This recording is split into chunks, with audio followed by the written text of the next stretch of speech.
کہ حضور کے لیے بھی یہ الفاظ مدنی قرآن میں آئے ہیں، اور ان صورتوں میں آئے ہیں کہ جو مدنی دور کے بھی اواخر سے متعلق ہیں۔ سورہ توبہ، سورہ فتح صلح حدیبیہ کے بعد نازل ہو رہی ہے۔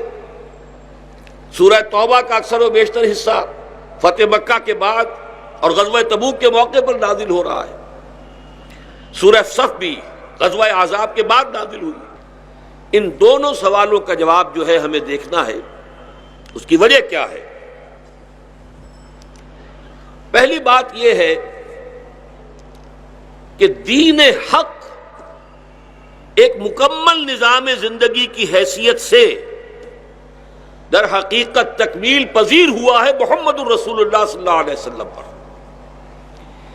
آپ سے پہلے ایک مکمل نظام زندگی کی حیثیت سے دین نہیں آیا تھا، اس لیے کہ نوع انسانی ابھی عہد طفولیت سے گزر رہی تھی، ابھی اس کا اجتماعی نظام یوں سمجھیے کہ بہت ہی پریلیمنری سٹیجز میں تھا، ابتدائی سٹیجز میں تھا، نہ کوئی معاشی نظام، نہ کوئی سیاسی نظام، کچھ بھی نہیں۔ چنانچہ حضرت ابراہیم علیہ السلام کے بارے میں ہمیں معلوم ہے کہ آپ کی حیثیت ایک پیٹریارک کی تھی، ایک قبیلے کے شیخ کی کیفیت تھی۔ ہاں، یہ دوسری بات ہے کہ وہ شیخ قبیلہ جو ہے وہ خود بھی اللہ کے بندے تھے، اللہ کا حکم ہی لوگوں کو دے رہے تھے، اس لیے وہ ایک خلافت پر مبنی قبائلی نظام تھا۔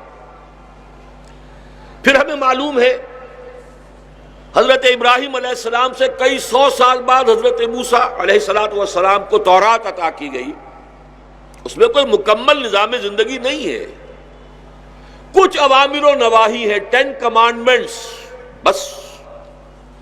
وہ دین ایک مکمل نظام زندگی کی حیثیت سے تورات میں نہیں ہے۔ اس اعتبار سے غور کیجئے کہ پھر جو بادشاہت قائم ہوئی حضرت داؤد، حضرت سلیمان علیہ السلام کی، اگرچہ وہ خلافت تھی، اس لیے کہ بہرحال قرآن مجید گواہ ہے، یا داؤد انا جعلناک خلیفۃ فی الارض، لیکن اس کی ظاہری شکل ابھی بادشاہت کی تھی، موروثی بادشاہت۔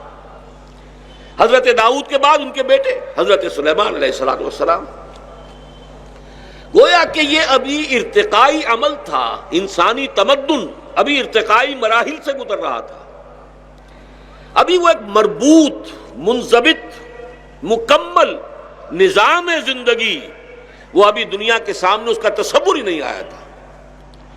یہ معاملہ ہوا ہے اس وقت جب کہ محمد الرسول اللہ صلی اللہ علیہ وسلم کی بعثت ہوئی،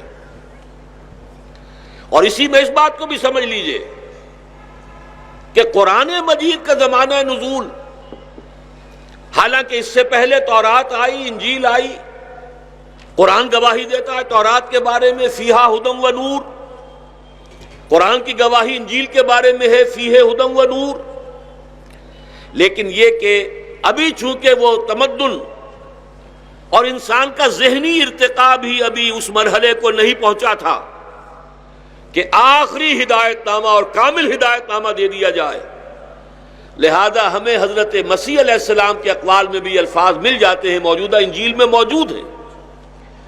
مجھے ابھی تم سے اور بھی بہت کچھ کہنا تھا، لیکن ابھی تم ان کا تحمل نہیں کر سکو گے، تمہاری ذہنی سطح وہ نہیں ہے کہ تم اس کا تحمل کر سکو۔ ہاں، جب وہ فارکلیت آئے گا صلی اللہ علیہ وسلم، یہ پیراکلیٹ یا پیراکلیٹوس، یہ مختلف الفاظ جو ہے بعد میں انجیل کے اندر تحریفیں کر کے کئی شکلیں اس کو دے دی گئی ہیں، یہ اصل میں حضور کے بارے میں پیشن گوئی تھی۔ جب وہ فارکلیت آئیں گے تو تمہیں سب کچھ بتائیں گے۔ گویا کہ دین ایک نظام زندگی کی حیثیت سے، یہی وجہ ہے کہ میں نے وہ آیت بھی آپ کو سنا دی، الیوم اکملت لکم دینکم واتممت علیکم نعمتی ورضیت لکم الاسلام دینا۔ یہ آیت سورہ مائدہ میں ہے، سن 6 یا 7 میں نازل ہوئی ہے۔ آج کے دن میں نے تمہارے لیے تمہارے دین کو کامل کر دیا۔ اب یہ ایک مکمل نظام زندگی ہے، یہ مکمل اور متوازن اور معتدل اور عادلانہ نظام زندگی ہے، اس کی تکمیل ہو گئی۔ اور اتمام نعمت، نعمت ہدایت، قرآن مجید میں ہدایت کاملہ نو انسان پیام آخری حامل او رحمت للعالمین۔ اسی سے یہ نقطہ حل ہوتا ہے کہ کیا وجہ ہے تورات کی حفاظت کا ذمہ نہیں لیا گیا، حالانکہ اللہ کی کتاب تھی۔ انجیل کی حفاظت کا ذمہ نہیں لیا گیا، حالانکہ اللہ کی کتاب تھی۔ میں نے کئی مرتبہ یہ عرض کیا ہے بات سمجھانے کے لیے کہ ان کتابوں کو یہ حق پہنچتا ہے کہ اللہ کی جناب میں شکوہ کرے کہ ہم سے یہ سوتیلی بیٹیوں والا سلوک کیوں ہوا۔ ہم بھی تیری کتابیں، جیسے قرآن تیری کتاب ہے، ہماری حفاظت کا ذمہ نہیں لیا، قرآن کی حفاظت کا ذمہ لے لیا۔ انا نحن نزلنا الذکر وانا لہ لحافظون، تو نزلنا الذکر میں تو آ جائے گی تورات بھی اور انجیل بھی۔ کس نے اتاری تورات، کس نے اتاری انجیل؟ لیکن انا لہ لحافظون صرف قرآن کے لیے۔ کیوں؟ وہ اس لیے کہ تورات ہو، انجیل ہو، زبور ہو اور صحیفے ہو، صحف ابراہیم، اور بعض اوقات معلوم ہوتا ہے کہ شاید حضرت نوح کے بھی کوئی صحیفے تھے، اگرچہ قرآن میں مذکور نہیں ہے۔ لیکن جدید تحقیقات میں ایک فرینچ اورینٹلسٹ نے، ڈوبائس نے 40 برس تک ہندوستان کی جو مذہبی کتابیں ہیں، وید وغیرہ، ان پر تحقیق کر کے جو اس نے فیصلہ دیا وہ یہ ہے کہ یہ جو منو کا تصور ہے ہندوؤں کیا، یہ مہانوح ہے، مہانوح، دی گریٹ نوح۔ مہا وہاں پر آتا ہے بڑی چیز کے لیے، مہاتما، مہابھارت۔ اسی طریقے سے مہانوح یہ منو بن گیا، اور منو سمرتی جو ہے در حقیقت حضرت نوح علیہ السلام کے صحیفے۔ واللہ عالم، ہم یقین سے کچھ نہیں کہہ سکتے، امکان موجود ہے۔ وجہ یہی ہے کہ یہ ساری کتابیں ابھی ہدایت کے ابتدائی مراحل پر مشتمل تھیں۔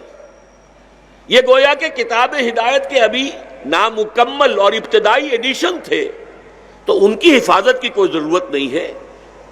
جب ہدایت کامل ہو گئی محمد الرسول اللہ صلی اللہ علیہ وسلم پر قرآن مجید کی شکل میں، تو اب وہ ہدایت نامہ ابدی، اس کی حفاظت کا ذمہ لے لیا گیا۔ الیوم اکملت لکم دینکم واتممت علیکم نعمتی ورضیت لکم الاسلام دینا۔